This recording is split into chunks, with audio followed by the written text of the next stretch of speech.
Romanos capítulo 6 nos dice la Escritura: ¿qué pues diremos?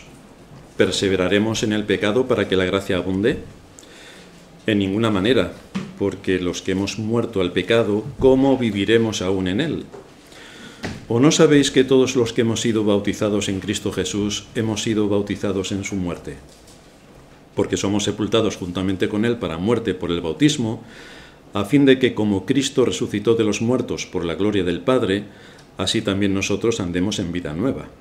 Porque si fuimos plantados juntamente con él en la semejanza de su muerte, así también lo seremos en la de su resurrección, sabiendo esto, que nuestro viejo hombre fue crucificado juntamente con él, para que el cuerpo del pecado sea destruido, a fin de que no sirvamos más al pecado.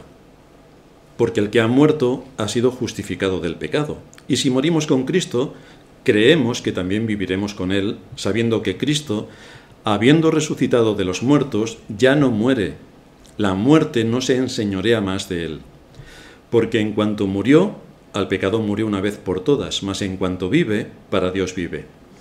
Así también vosotros consideraos muertos al pecado, pero vivos para Dios en Cristo Jesús, Señor nuestro. No reine pues el pecado en vuestro cuerpo mortal, de modo que lo obedezcáis en sus concupiscencias, ni tampoco presentéis vuestros miembros al pecado como instrumentos de iniquidad, sino presentaos vosotros mismos a Dios como vivos de entre los muertos, y vuestros miembros a Dios como instrumentos de justicia, porque el pecado no se enseñoreará de vosotros, pues no estáis bajo la ley, sino bajo la gracia. El Imperio Español. El Imperio Español católico del siglo XVI tuvo una contrariedad bastante importante, y es que se partió en dos a causa de la Reforma. Se partió en dos. El imperio no fue vencido por las armas, sino fue vencido por la fe. Y esto provocó una extraordinaria persecución en todos los ámbitos en los que se desarrolló la vida social en la Europa de la Edad Media. Pero mientras que en las ciudades reformadas se toleraba al católico, en las ciudades católicas no se toleraban a los protestantes, ni por supuesto las doctrinas protestantes. Tenían que ser quemados por herejes. Es lo que hoy ocurre en cuanto a lo que vemos con el mundo musulmán. Los musulmanes pueden venir aquí, se le conceden gratuitamente terrenos para que construyan sus mezquitas, tengan sus adoraciones y hagan lo que quieran. Pero si tú, cristiano, vas a un país musulmán, prepárate porque las cosas no funcionan igual. La reciprocidad no funciona. Pues esto es lo que teníamos en la Europa de la Edad Media entre los católicos y los protestantes. Así que ahí se elevó un matiz que nos llegó, y llega hasta nuestros días, por el cual se nos denomina protestantes. ¿Pero por qué se nos dice protestantes? El término protestante surgió como un apodo peyorativo de 5 príncipes electores alemanes y 14 ciudades imperiales que se atrevieron a expresar su propuesta en la Dieta de Spira en el año 1529, estamos en el siglo XVI todavía, contra el edicto de Worms, que prohibía creer y enseñar las doctrinas de la Reforma en aquellas localidades donde estaba asentado el Sacro Imperio Romano Germánico y que estas doctrinas no eran conocidas. Así que estaba completamente prohibido el predicar las doctrinas reformadas en el resto de ciudades que no eran propiamente fundamento de la Reforma, como fue el caso de Ginebra. Sin embargo, sí que otorgaba completa libertad al clero romano para perseguir la doctrina y, por supuesto, enjuiciar y llevar a la hoguera a todos aquellos contrarios a la doctrina de Roma. Estos hombres, los 5 príncipes electores y las 14 ciudades imperiales, expusieron sus principios cristianos en un documento enviado al emperador Carlos I de España y V de Alemania, a la sazón emperador, en un imperio donde no se ponía el sol, porque ya había sido descubierta América, y por lo tanto el dominio del imperio era absoluto. Es como la Iglesia Católica domina, pues el imperio dominaba porque sus bases y raíces se sustentaban en la Iglesia Católica. Era transnacional. Era un imperio transnacional a través de la Iglesia Católica. No sé si eso lo podéis unir con lo que pasa en nuestros días, pero era transnacional.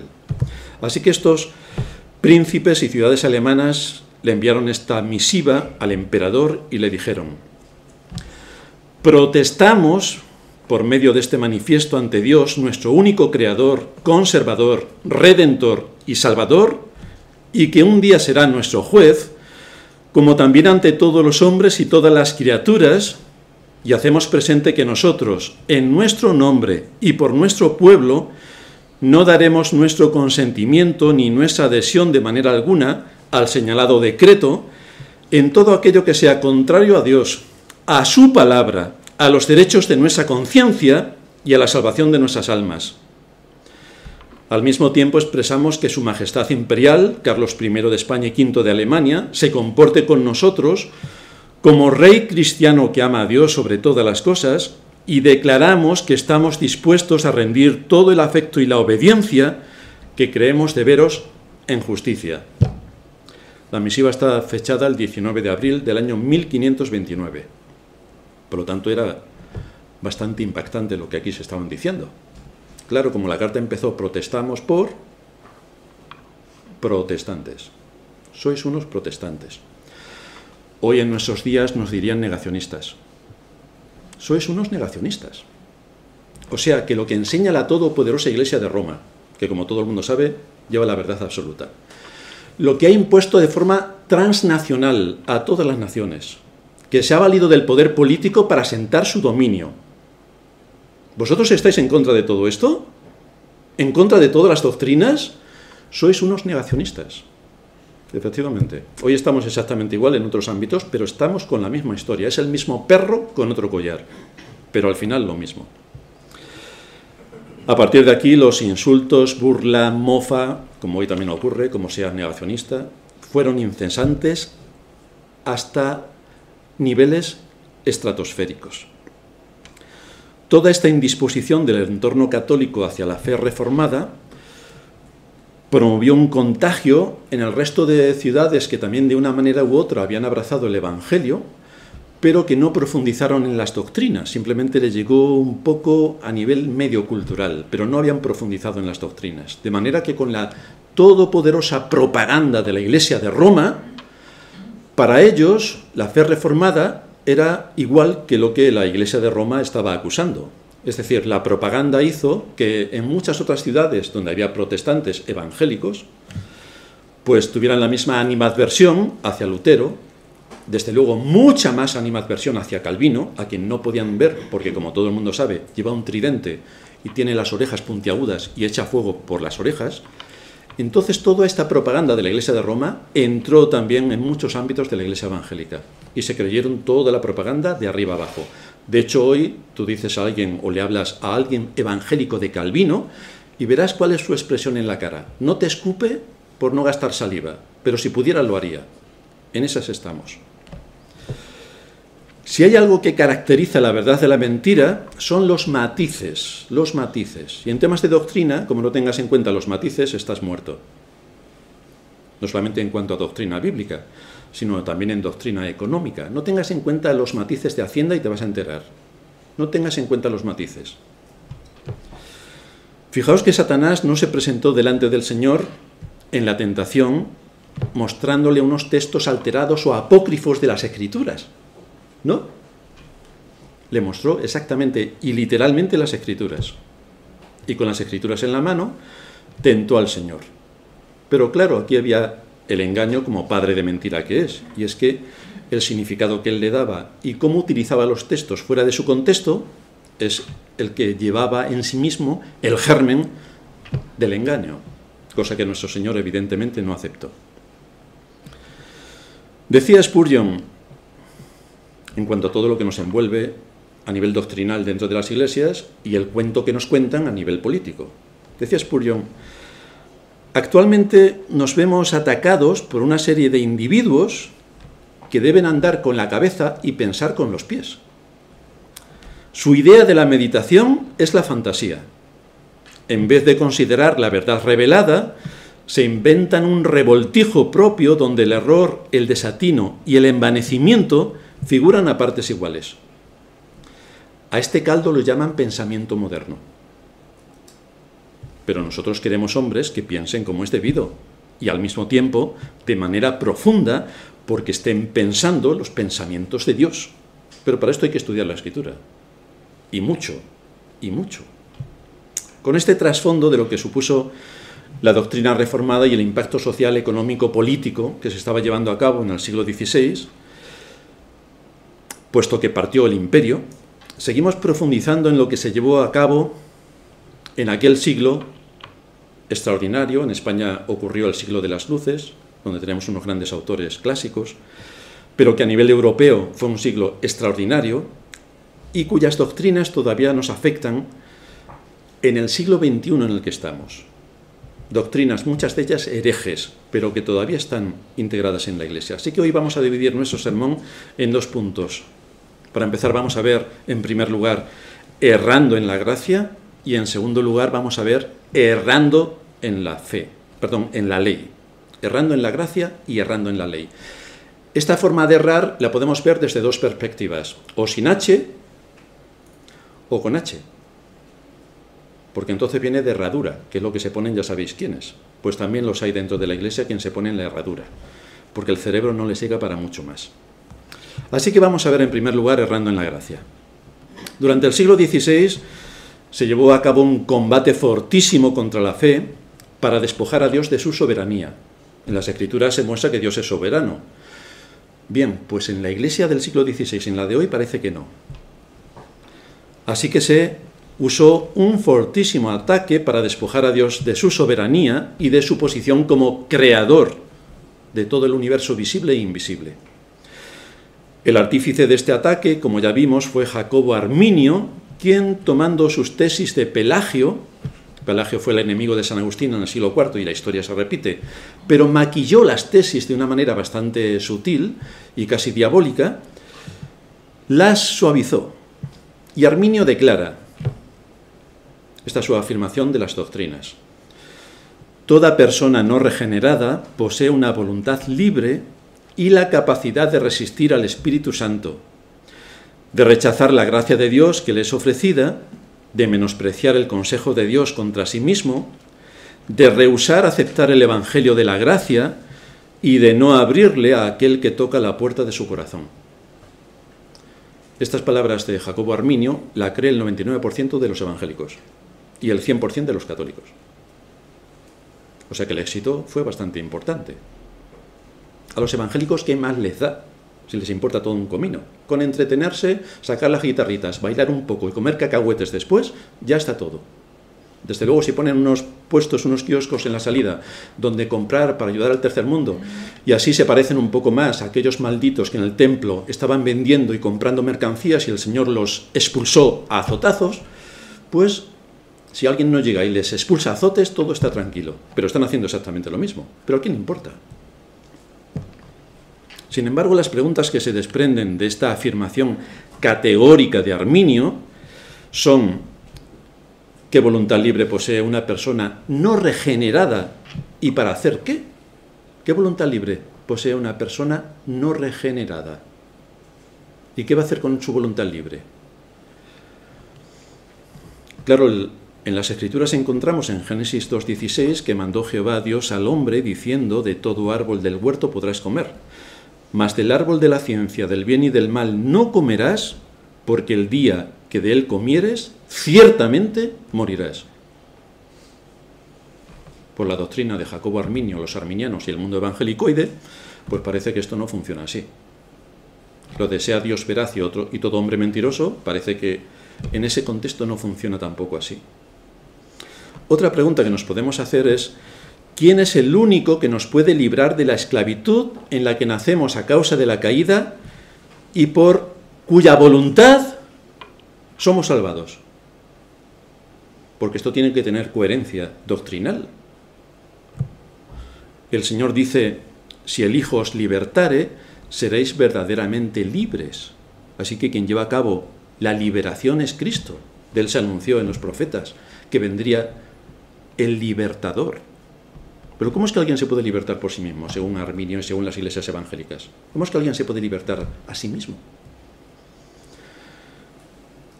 la situación en la que se encuentra el ser humano es de tal magnitud mortal que en sus mandatos a los pastores, Pablo les habla en 2 de Timoteo capítulo 2, versículo 25, y enseña a los pastores para que con mansedumbre corrijan a los que se oponen, por si quizá Dios les conceda que se arrepientan para conocer la verdad y escapen del lazo del diablo en que están cautivos a voluntad de él. Están cautivos a voluntad del diablo. Por lo tanto, ¿qué es esto de la libre voluntad que tiene el ser humano no regenerado para escoger a Dios, desechar la gracia, desechar la fe, aceptar, no aceptar? Esto, ¿cómo encaja con las Escrituras? Esto es lo que el humanismo cristiano predica y la filosofía cristiana también, pero no es lo que predica la Biblia. Hay más preguntas. ¿Quién nos puede liberar del dominio de Satanás, al que todo ser humano pertenece desde el momento de su concepción, no de su nacimiento, de su concepción?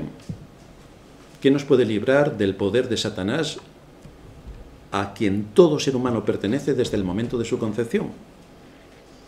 El ser humano se puede librar a sí mismo de la esclavitud y la muerte y tener una voluntad libre antes de ser regenerado, porque luego después, cuando él toma esa decisión, Dios le salva. Pero la decisión primera es suya. Esto es lo que enseña la cristiandad, pero esto no es lo que enseña la Biblia. Por eso protestamos. Por eso protestamos. Por eso somos protestantes. Por eso. Las fuentes, ir a las fuentes es necesario para todo lo que implique conocimiento. Tenemos que ir a las fuentes, a las fuentes, a las fuentes. En cualquier ámbito de la vida, las fuentes.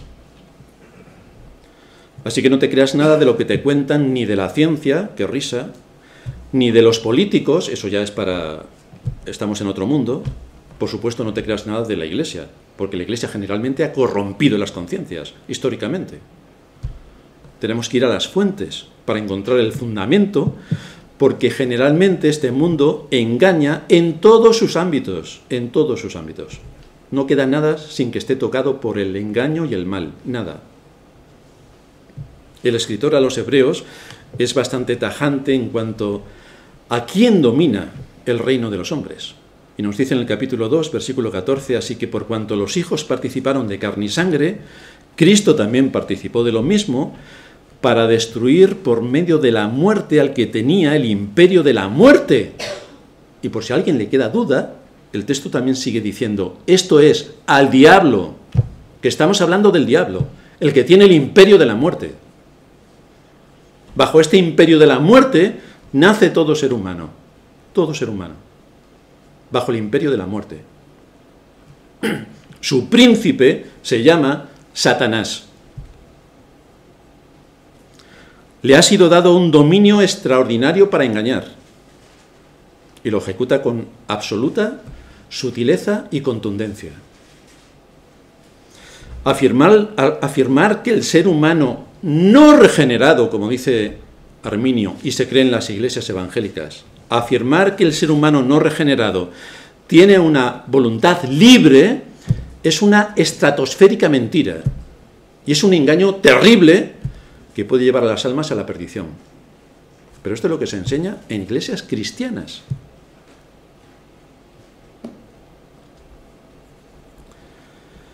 Pero la Escritura enseña que el ser humano nace siendo esclavo de Satanás, por lo que es imposible que pueda tener libre albedrío para elegir el bien o el mal, porque ni quiere ni puede. Ni puede. En segundo lugar, Arminio afirma también que el ser humano puede resistir al Espíritu Santo. Esto es también lo que se enseña en las iglesias evangelicoides. Es decir, estamos hablando de la tercera persona de la Trinidad. El Espíritu de Dios se movía sobre la faz de las aguas y hizo que del desorden apareciera el orden, un poder extraordinario, cuyo oficio le lleva a convencer de pecado, de justicia y de juicio al pecador. Ese es su oficio. El Espíritu Santo, el Espíritu santificador. El Espíritu que resucitó a Cristo de los muertos, desplegó un poder extraordinario para levantar de la muerte a Cristo y vencer a la muerte. Ante este Espíritu de Dios, quien con su poder lleva a cabo esta obra de regeneración, resulta que, según Arminio y los evangélicos, es ante quien se enfrenta la voluntad de un ser humano que está muerto, está corrompido hasta los tétanos y es aborrecedor de Dios y de su palabra, para negarle el poder que tiene en la vivificación, en el nuevo nacimiento o en la regeneración de aquellos a quienes Dios Padre llama. Esto sí que es extraordinario. Que un ser humano corrupto y corruptor se enfrente al Espíritu Santo y le niegue su oficio y su papel. Pero esto es lo que cree la Iglesia en general. Esto es como si cuando el Señor resucitó a Lázaro, porque es un poder resucitador, Lázaro le hubiera dicho al Señor: pues gracias por resucitarme, pero voy a seguir muerto porque yo quiero. Es exactamente lo mismo. Desde luego no sé si hay algo más absurdo, pero desde luego la cristiandad está bastante motivada a llegar a cotas de absurdideces extraordinarias. La lógica, desde luego, no parece que funcione muy bien. Pero ¿a quién le interesa la lógica? Si todo es por fe, todo no lo creemos por fe. Todo por fe. La falsa fe, claro.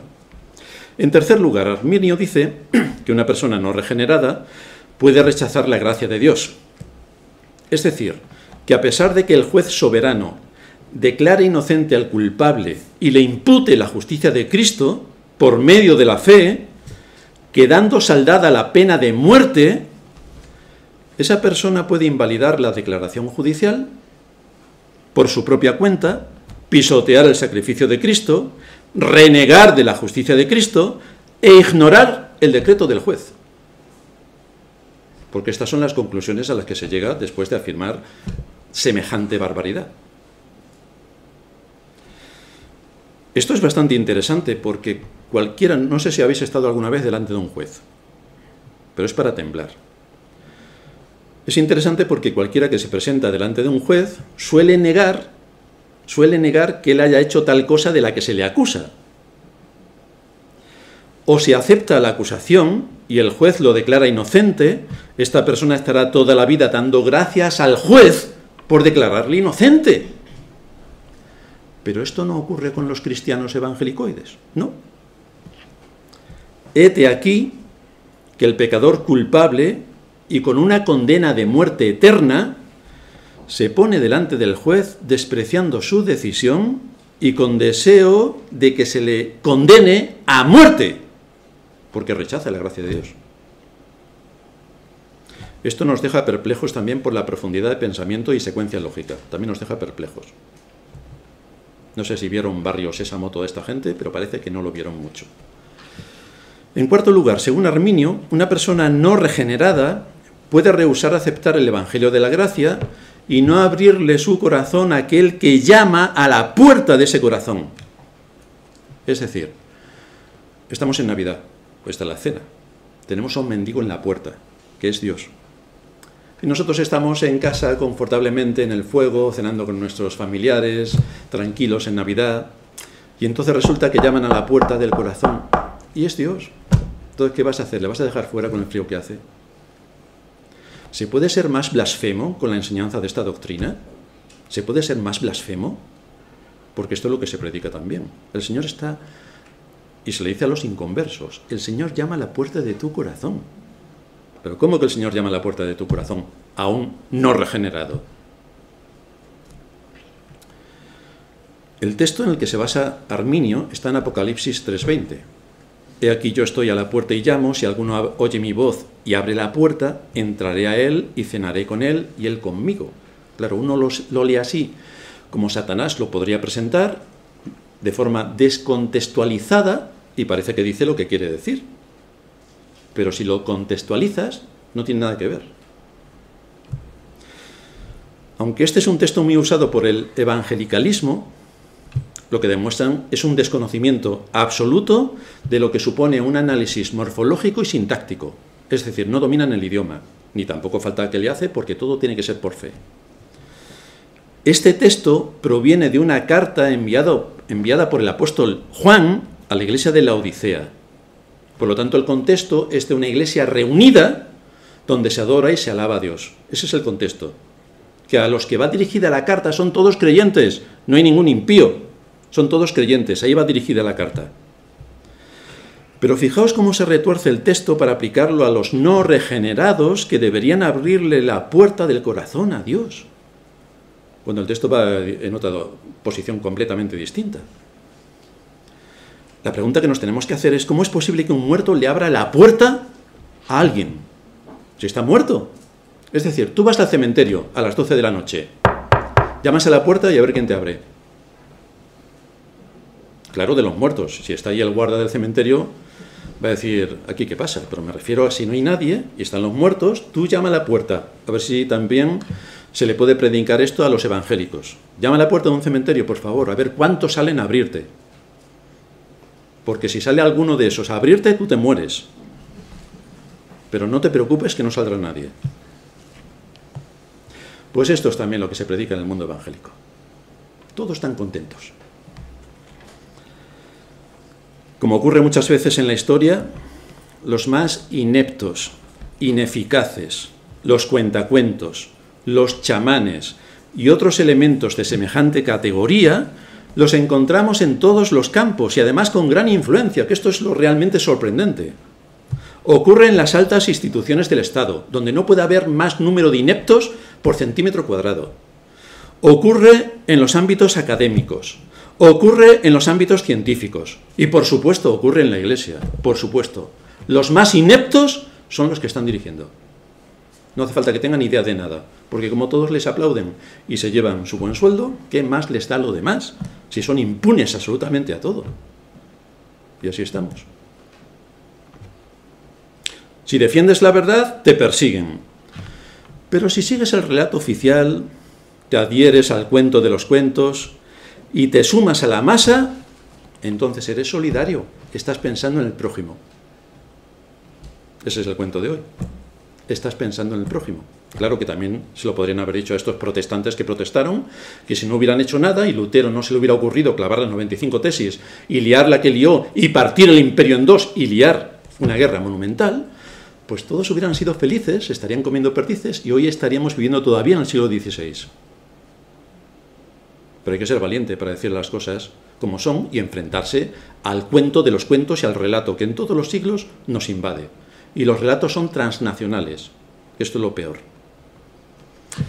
El asunto es que muchos cristianos olvidan todo esto porque viven en Disneylandia. Y así estamos. Pero vivimos en un mundo dominado por Satanás, pero nos lo presenta como Disneylandia. Todo es fantástico, fabuloso, tenemos que ser buenistas, sonreír con sonrisa profident, hacer el bien para todos, aunque sea lo más mal que podamos hacer. Y entonces recibimos ataques a la vida, a la libertad, a la propiedad y a la doctrina de nuestro Señor Jesucristo, que no cesan desde todos los frentes. Por eso protestaron nuestros antepasados, y por eso hoy nosotros también protestamos. Somos protestantes. Los reformadores, descansando en las enseñanzas del Nuevo Testamento, que explican el Antiguo, esto es importante porque también el evangelicalismo de hoy, el Antiguo Testamento, no hay que hacerle caso y todo es el Nuevo. Queridos hermanos, cuando el apóstol Pablo o el resto de apóstoles están citando las Escrituras, ¿qué Escrituras creéis que están citando? Pues el Antiguo Testamento. Son las Escrituras. Ellos nos explican en el Nuevo el Antiguo. Nos explican en el Nuevo el Antiguo. Y nos citan las Escrituras. Los reformadores, descansando en las enseñanzas, nos muestran cosas que no se pueden pasar por alto. Insistieron en el hecho de que el hombre es un ser corrupto y pecador, y por tanto incapaz de salvarse a sí mismo, si la gracia de Dios no opera para sacarle de su situación. La salvación, de acuerdo a la enseñanza bíblica, se obtiene por la pura gracia de Dios, que Él otorga a quien Él quiere. Para eso es Dios. Es un Dios soberano. Para eso es Dios. Por eso Pablo, escribiendo en Romanos, el capítulo 1, versículo 16, dice: no me avergüenzo del Evangelio, porque es poder de Dios para salvación a todo aquel que cree, al judío primeramente y también al griego.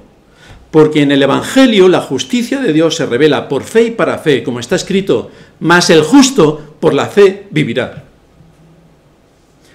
Y fue precisamente estudiando este texto de Romanos cuando Martín Lutero comprendió por primera vez cuál era el contenido y la secuencia del Evangelio. El justo por la fe vivirá. Curiosamente esto también lo descubrió San Agustín. El justo por la fe vivirá. Precisamente el apóstol Pablo también lo descubrió. El justo por la fe vivirá. Y tomó sus notas del Antiguo Testamento, donde se declara que el justo por la fe vivirá. Así que tenemos ahí la secuencia. El justo por la fe vivirá. Una fe que Dios le otorga a quien Él quiere. Ahora bien, esta noticia que proclama el Evangelio, de que el justo por la fe vivirá, puede ser fácilmente tergiversada cuando no se contemplan todos los aspectos doctrinales que se muestran en las Escrituras. Es decir, todo es un eslabón que va detrás de otro y no puedes separar el uno del otro, porque va entretejido. Lo cual nos lleva a nuestro segundo punto, errando en la ley. Algunos pueden concluir erróneamente que ya que no somos salvos por medio de nuestra obediencia a la ley, porque no podemos cumplirla, ni tampoco somos salvos por las buenas obras que tanto predica la Iglesia de Roma, entonces nuestra obediencia y nuestras buenas obras no juegan ningún papel en la salvación, que lleva su parte de verdad. Pero veremos los matices. Esta fue la conclusión a la que llegó uno de los hombres que por un tiempo siguió a Lutero. Se llamaba Johannes Agrícola. Si lo buscáis en internet veréis que tiene otros nombres alemanes. Este está latinizado y por eso le decimos Johannes Agrícola, porque si no, en mis grandes dotes de habla en otras lenguas no entenderíais nada, así que me lo voy a guardar. Johannes Agrícola, quien luego se convirtió en enemigo acérrimo de Lutero, enfatizó un solo lado de la doctrina de la justificación por la fe sin las obras, llegando a desarrollar un sistema teológico que el propio Martín Lutero definió o le bautizó con el nombre de antinomianismo, que nos resultará familiar porque en muchas exposiciones, en muchos sermones ha salido. Viene de nomos, que significa ley, precedido de anti, que significa en contra de, antinominiano, en contra de la ley, en contra de la ley. Agrícola enseñaba, entre otras cosas, que no debemos incluir la ley en nuestra exposición del Evangelio. Cuando predicamos, no debemos incluir la ley, para nada. No debemos decirle al incrédulo que debe arrepentirse por haber violado los 10 mandamientos. Pero fue más allá todavía. Afirmó que la ley no es digna de ser llamada palabra de Dios, porque está en el Pentateuco, y como todo el mundo sabe, es del Antiguo Testamento, y el Antiguo Testamento a nosotros ya no nos vale, porque somos del Nuevo. La ley no es digna de ser llamada palabra de Dios, que el creyente, por tanto, está muy por encima de la ley. Este hombre pensaba que estaba defendiendo con sus enseñanzas la doctrina de la justificación por la fe sola, aparte de las buenas obras. Pero lo que estaba haciendo en realidad era destruir por completo el mensaje del Evangelio que aparece en las Escrituras y que tiene mucho que ver con la obediencia y las buenas obras, por supuesto con la ley. Dice el apóstol Pablo en Romanos, el texto que leíamos en la introducción, Romanos 6, 17 y 18, gracias a Dios que aunque erais esclavos del pecado, habéis obedecido de corazón a aquella forma de doctrina a la cual fuisteis entregados, y libertados del pecado vinisteis a ser siervos de la justicia. Aquí se ve la operación que hizo el Espíritu Santo para arrancar de un lugar al pecador y traerlo al reino de Cristo. En 1537 Martín Lutero protestó enérgicamente contra esta deriva que Agrícola había tomado. Pero a partir de entonces esa herejía siempre ha encontrado quien la predique y la mayoría de las iglesias evangélicas también se la creen. Es decir, tú predicas la verdad y no te cree nadie. Predicas la mentira, cuentas un cuento, un rollo maniqueo y todo el mundo tan contento. Fantástico. Es normal que los políticos se aprovechen de nosotros y nos saquen, porque somos así de tontos. Muchos en nuestros días no saben quién fue Johannes Agrícola. Le suena a agricultura, pero no tiene nada que ver. jamás han escuchado este nombre, pero siguen completamente su tergiversación del Evangelio hasta el punto de que esto es lo que creen hoy los evangélicos. Así que no está mal el alcance y el daño que este hombre produjo. El asunto es que no estamos bajo la ley, sino bajo la gracia. Este es el fondo del tema que este hombre estaba defendiendo. Y desde luego su argumentación satánica ha tenido un impacto extraordinario. Es bastante cómodo pensar que podemos vivir como el mundo vive, que podemos tener las mismas metas que el mundo tiene, que podemos asumir los mismos valores que en el mundo se mantienen, asumir lo que a la cultura de nuestros días le parece bien o mal, independientemente de lo que diga la Escritura. Lo más cómodo es sumarnos a la cultura. Y fijaos que en todos los siglos, cuando la cultura ha sido más o menos cristiana, pues todos eran cristianos. Hoy con la cultura no cristiana, pues vamos, para encontrar un cristiano es más difícil que encontrar una aguja en un pajar. Tal que así estamos. De nombre sí, claro, pero luego hay que ver otras cosas. El asunto es que el Señor nos advierte en el Sermón del Monte que muchos serán engañados por esta falacia. Porque la gente cree que por decir creo en Dios ya es cristiano. Y no es cierto. La gente asiste a las iglesias y dicen, bueno, hoy nos reunimos con la iglesia, vamos a la iglesia, vamos a mover al esqueleto, claro, eso es lo primero, y después nos vamos a entretener con todos los hermanos que estamos allí, vamos a comer juntos y vamos a hacer un montón de actividades, porque soy cristiano. Pero fijaos lo que dice el Señor en Mateo 7. No todo el que me dice, Señor, Señor, entrará en el reino de los cielos, sino el que hace la voluntad de mi Padre que está en los cielos. ¿Y cuál es la voluntad de mi Padre que está en los cielos? Según los evangélicos, no tenemos que cumplir la ley. Vaya, pues sí que empezamos ya a tener problemas. Muchos me dirán en aquel día, Señor, Señor, ¿no profetizamos en tu nombre y en tu nombre echamos fuera demonios y en tu nombre hicimos muchos milagros? Y yo les declararé, nunca os conocí, apartaos de mí, hacedores de maldad.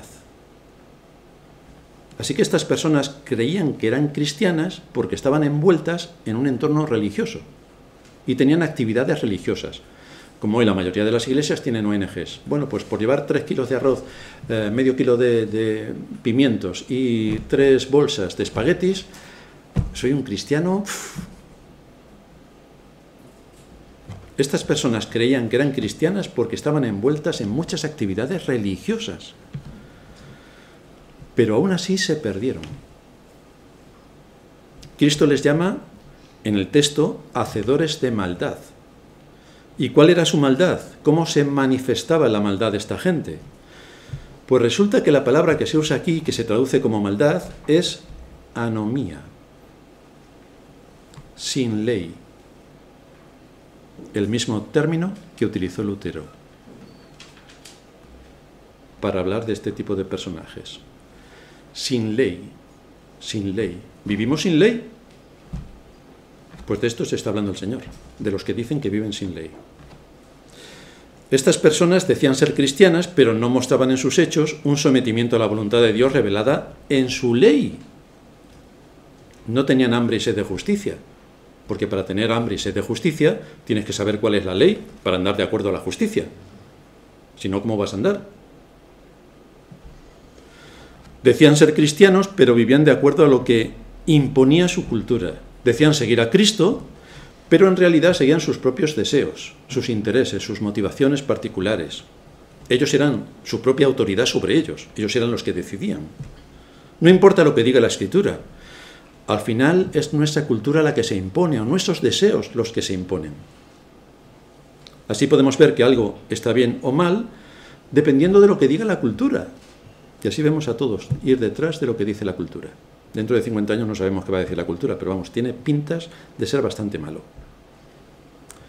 Dentro de las iglesias, adorar a Dios de forma solemne y reverente, como enseña la Escritura. Hombre, si la cultura dice lo contrario, que tenemos que tener aquí un circo y tener aquí un podium y estar aquí saltando, brincando y hacer el pastor de showman y que suban otros 3 o 4 showman, juegos de luces a topes de colores, claro, y baterías, guitarras y todo psicodélico. Esto es lo que enseña la cultura y así muchas iglesias están, pero no es lo que enseña la Escritura. Guardar el día de reposo. Hombre, si es el único día libre que tengo, a la playa.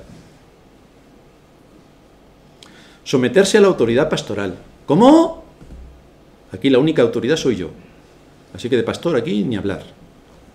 Montamos una rebelión en cuanto se pase un pelo. Que estudiemos la palabra con rigor. Pero esto de estudiar a mis años, vamos, no estudian ni los niños que van a parvulitos, imagínate yo. Que Dios sea el soberano que salve. ¡El soberano! Bueno, Dios es soberano porque creó los cielos y la tierra, aunque yo creo que vino un Big Bang, luego pasó no sé qué, y luego después de 588.000 millones de años salió una célula de la... Es lo que creen muchos cristianos, pero eso no es lo que enseña la Escritura. La Escritura habla de creación en 6 días literales. Esto es lo que habla la Escritura. ¿Pero a los evangélicos le importa? Tampoco. Asumen cualquier teoría, tienen fe en cualquier cosa, menos fe en la Escritura. Cristo dice en nuestro texto que estas personas se engañan a sí mismas si piensan que son cristianas. Se engañan. Nadie puede decir que es un verdadero cristiano si no está dispuesto a someterse a la voluntad de Dios. Pero para someterte a la voluntad de Dios tienes que conocer su palabra. ¿Te puedes someter al imperio inca? Pues no sé, yo sé quiénes eran los incas.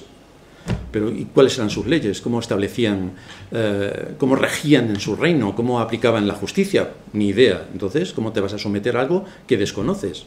Muchos se llaman cristianos. Pero fijaos, como hemos dicho muchas veces, el nivel de desconocimiento que hay de la ley que ni siquiera se la saben. Primero hay que conocer la palabra de Dios. Desde luego no somos salvos por obras. Pero todos aquellos que han sido salvados por gracia por medio de la fe, muestran la realidad de la gracia y de la fe a través de la obediencia a las Escrituras y a través de sus obras. Evidentemente. Actuar como un buen ciudadano es ser respetuoso con las leyes. Y actuar como un cristiano es ser respetuoso con las leyes, con la ley de Dios. Pero esto de que no vivimos, de que vivimos bajo la gracia y no bajo la ley, ¿qué quieren decir exactamente con esta afirmación? En la introducción que leíamos en Levítico, no harás injusticia en el juicio, ni favoreciendo al pobre, ni complaciendo al grande, con justicia juzgarás a tu prójimo. Principios de justicia.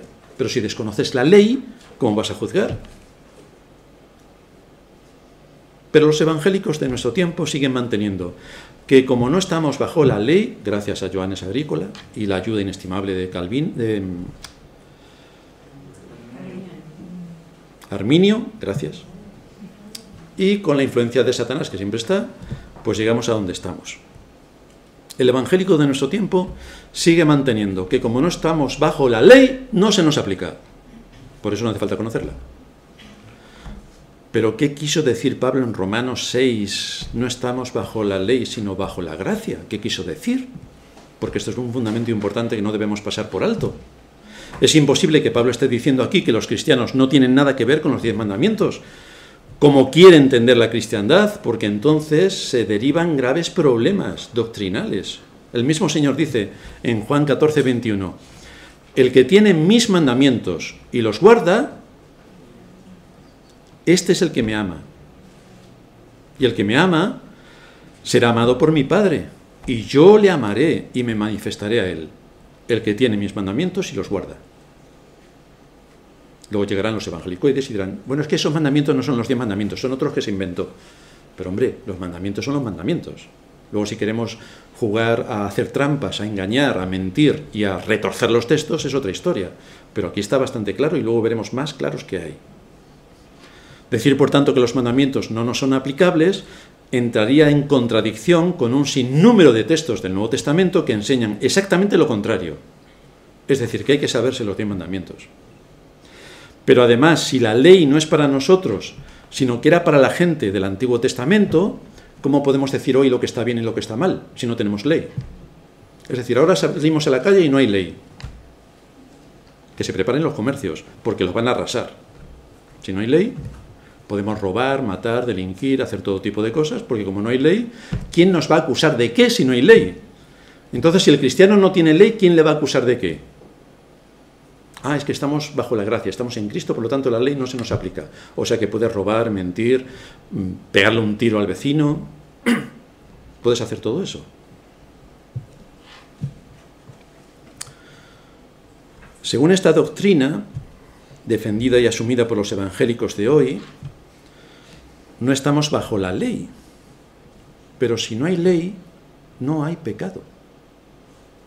Porque pecado es infracción de la ley. Si quitamos la ley, no hay pecado. Fijaos, qué evangelio tan maravilloso, que podemos hacer lo que nos dé la gana y no hay pecado. Podemos delinquir y no hay pecado, porque no estamos bajo la ley. Pero si no hay pecado, no hay de qué arrepentirse. Y la doctrina del arrepentimiento en la Escritura es bastante contundente, y el arrepentimiento además va dirigido a los creyentes. Así que si no hay ley, ¿cómo es que la Escritura enseña que hay que arrepentirse? Pero sin arrepentimiento a los demás es que no hay perdón. Y si no hay perdón, no hay salvación. Estamos hablando de temas bastante impactantes en cuanto a la secuencia lógica de las doctrinas. Pablo dice en Romanos 7:7, yo no conocí el pecado sino por la ley, porque tampoco habría conocido la codicia si la ley no dijera, no codiciarás. Así que si nosotros nos quedamos sin ley, podemos codiciar, matar, robar, podemos hacer lo que queramos. Pero aquí el apóstol Pablo nos dice, hombre, es que porque la ley me dice que esto es así, yo conocí que estaba pecando, y por lo tanto esto me lleva al arrepentimiento. De manera que si quitamos la ley de nuestro contexto y de nuestras convicciones, podemos hacer todo lo que nos plazca. Y entonces, ¿en qué se diferencia un cristiano del que no es cristiano? ¿Solamente porque dice creo en Dios y ya está? ¿O cómo funciona esto? Si despreciamos la ley, destruimos al mismo tiempo la base que sustenta el Evangelio. Porque el Evangelio nos llama al arrepentimiento. Y la ley es un ayo que nos lleva a Cristo. Porque nos dice lo que somos y que necesitamos un Salvador. Ahí nos lleva la ley. Lo que aquí está tratando Pablo es con la objeción que se levanta cuando se predica el Evangelio. ¿Cuál es esa objeción? Si no somos salvos por nuestras buenas obras, sino solamente por la fe, entonces creamos en Cristo y vivamos como mejor nos parezca, porque la ley no nos afecta, dicen los evangélicos. Pero Pablo responde, ¿qué pues diremos? ¿Perseveraremos en el pecado para que la gracia abunde? Es decir, ¿estaremos violando continuamente la ley para que abunde la gracia? No, en ninguna manera, porque los que hemos muerto al pecado, ¿cómo viviremos en el pecado?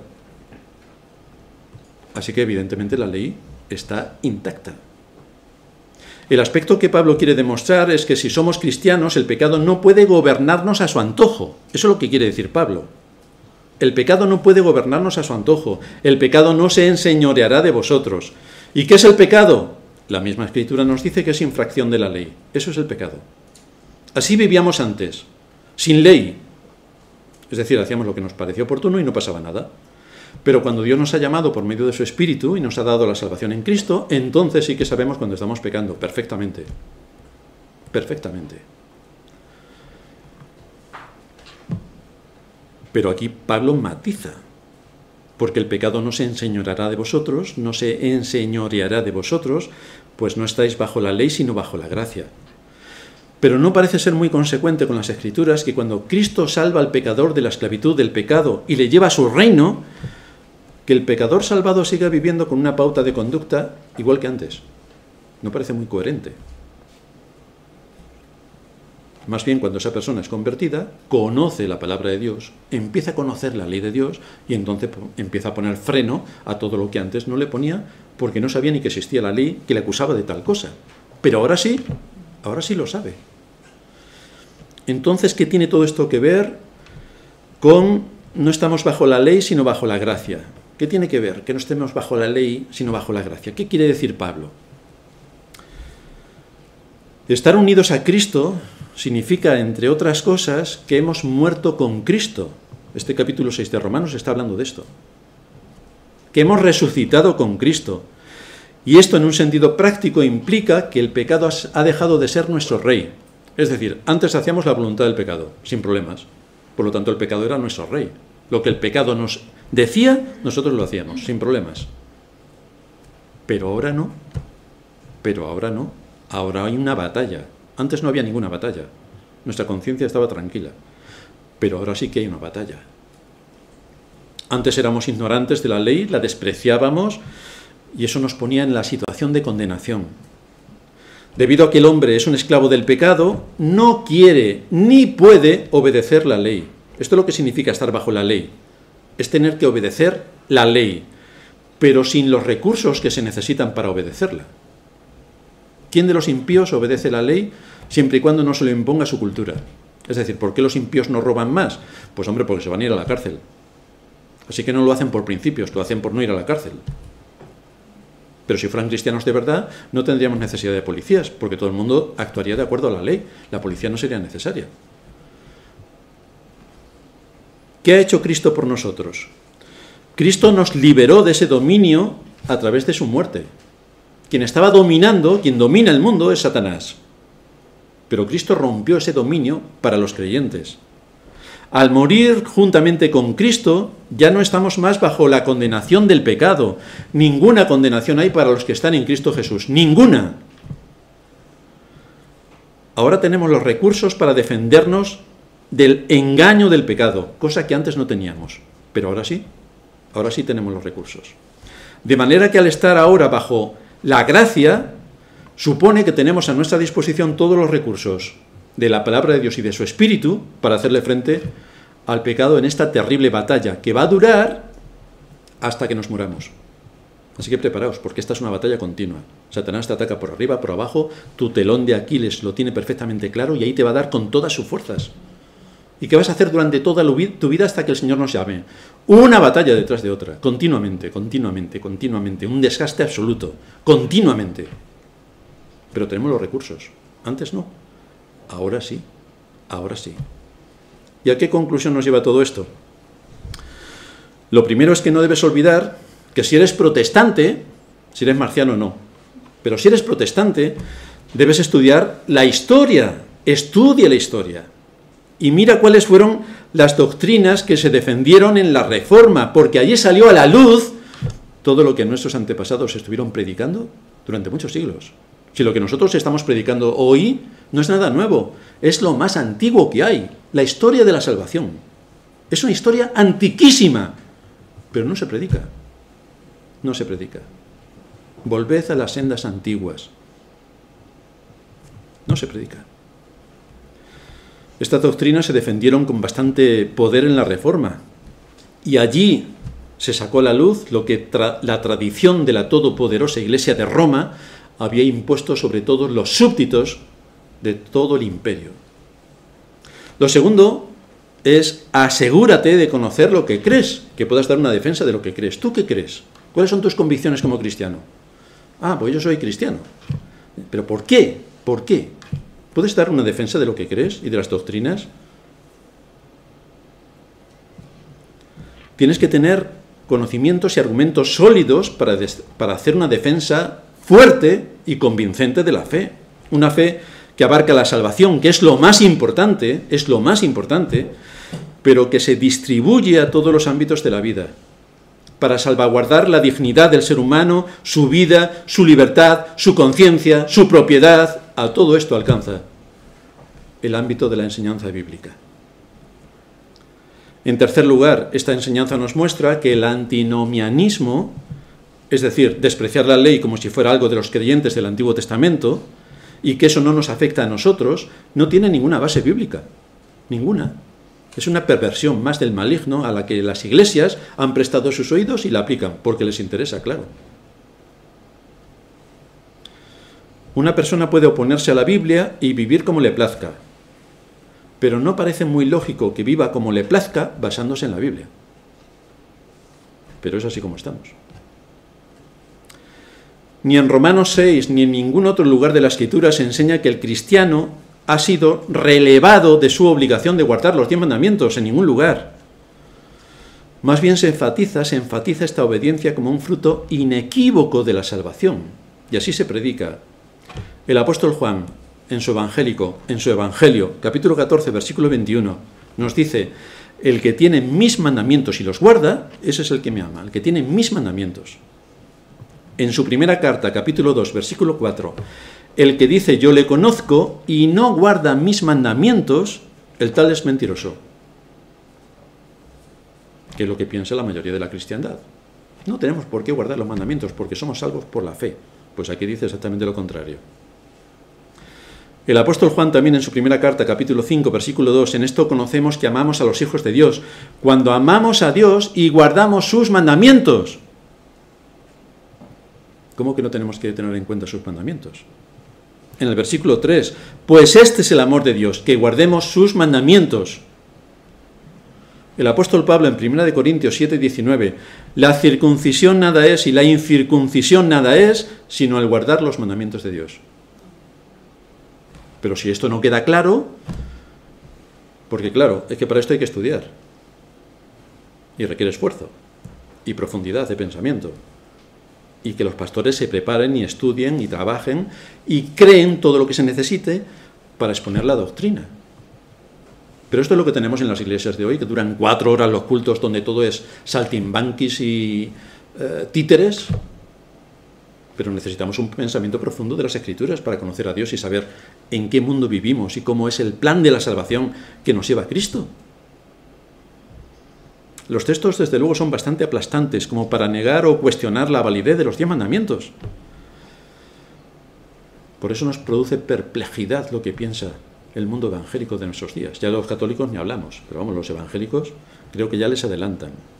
En cuarto lugar, este texto es útil para examinar la verdadera condición de nuestro corazón. ¿Cuál es nuestra situación delante de Dios? ¿Cuál es nuestra situación? ¿Estamos bajo el dominio del pecado o bajo el dominio de la gracia? No estoy preguntando si pecas. Esta no es la pregunta, porque el apóstol Juan nos dice en su primera carta, capítulo 1, versículo 8, que si alguno dice que no tiene pecado, se está engañando a sí mismo y la verdad no está en él. Ahora, en el mundo evangélico también sabemos que hay gente que dice que no peca. Vaya, serán los únicos excepcionales en el mundo y desde luego se engañan a sí mismos si cuentan tal cosa.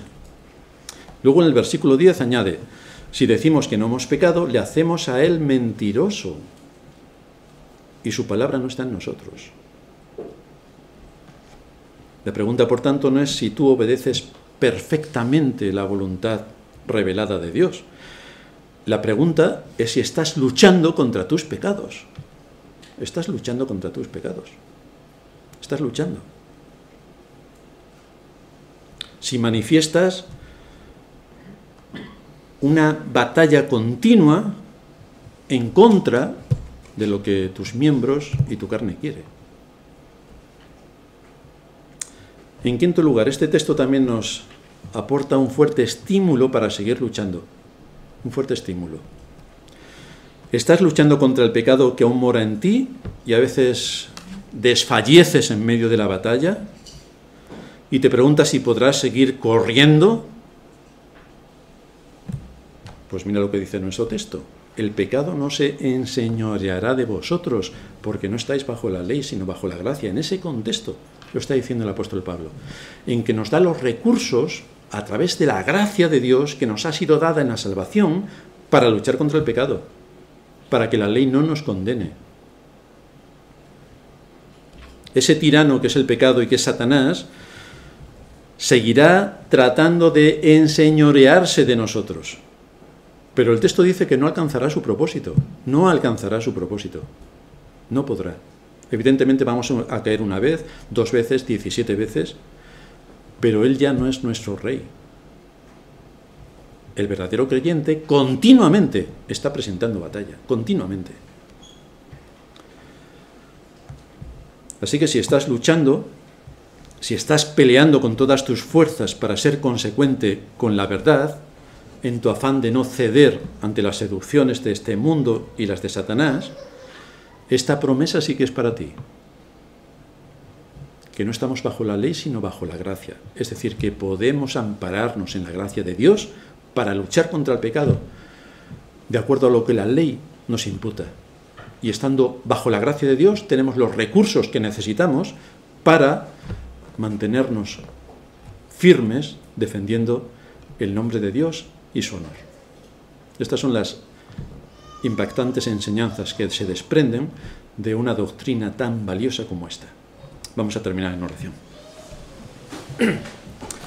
Padre nuestro que estás en los cielos, te damos gracias por darnos tu palabra, por exponernos también, como a lo largo de los siglos, tu luz resplandeció y trajo el bien a una humanidad caída, pero también a la vez vemos como el mal siguió atacando continuamente la doctrina, cómo se levantaron hombres que pervirtieron la enseñanza, retorcieron tu palabra y le dieron un significado completamente incoherente con el resto de las Escrituras.